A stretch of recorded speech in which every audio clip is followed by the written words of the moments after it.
Hi friends, ಇವತ್ತು ನಾವು ಗಿಡದಲ್ಲಿ ಚೆನ್ನಾಗಿ ಚಿಗುರು ಬರಬೇಕು, ಹಾಗೆ ಮೊಗ್ಗು ಬರಬೇಕು ಅಂದರೆ ಏನು ಮಾಡೋದು ಅಂತ ನೋಡೋಣ. ಇದನ್ನ ನರ್ಸರಿಯಿಂದ ತಂದ ಗಿಡಗಳು ಮುಂಚೆಲ್ಲ ಅಷ್ಟು ಸರಿಗಿರಲಿಲ್ಲ. ಇವಾಗ ನೋಡಿ ಎಷ್ಟು ಚೆನ್ನಾಗಿ ಬೆಳೆದಿದೆ, ಎಲ್ಲ ಕಡೆಯೂ ಮೊಗ್ಗು ಬಂದಿದೆ.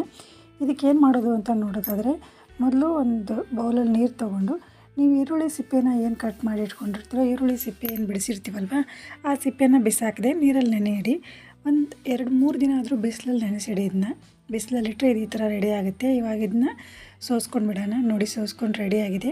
ಇವಾಗ ಇದನ್ನ ಒಂದು ಅರ್ಧ ಬಕೆಟ್ ನೀರಿಗೆ ಇದನ್ನು ಸೊಲ್ಯೂಷನ್ನ ಮಿಕ್ಸ್ ಮಾಡಿಕೊಂಡು ಒಂದು ಸರಿ ಚೆನ್ನಾಗಿ ಮಿಕ್ಸ್ ಮಾಡಿಬಿಡಿ. ನಂತರ ಗಿಡಗಳಿಗೆಲ್ಲಕ್ಕೂ ಹಾಕಿ. ತುಂಬ ಚೆನ್ನಾಗಿರುತ್ತೆ ಫ್ರೆಂಡ್ಸ್. ಈ ಸೊಲ್ಯೂಷನ್ ಹಾಕಿದ ಮೇಲೆ ನಾನು ತುಂಬ ಖುಷಿ ಇದ್ದೀನಿ, ಯಾಕೆಂದರೆ ಗಿಡಗಳಲ್ಲಿ ಚಿಗುರು ಚೆನ್ನಾಗಿ ಬರ್ತಿದೆ, ಹಾಗೆ ಮೊಗ್ಗುಗಳು ತುಂಬ ಚೆನ್ನಾಗಿ ಆಗ್ತಿವೆ. ನೀವು ಒಂದ್ಸಲ ಟ್ರೈ ಮಾಡಿ ಫ್ರೆಂಡ್ಸ್. ಈ ವಿಡಿಯೋ ನಿಮಗೆ ಇಷ್ಟ ಆದರೆ ಒಂದು ಲೈಕ್ ಮಾಡಿ, ಹಾಗೆ ನನ್ನ ಚಾನಲ್ನ ಸಬ್ಸ್ಕ್ರೈಬ್ ಮಾಡಿ. Thank you friends, thank you so much.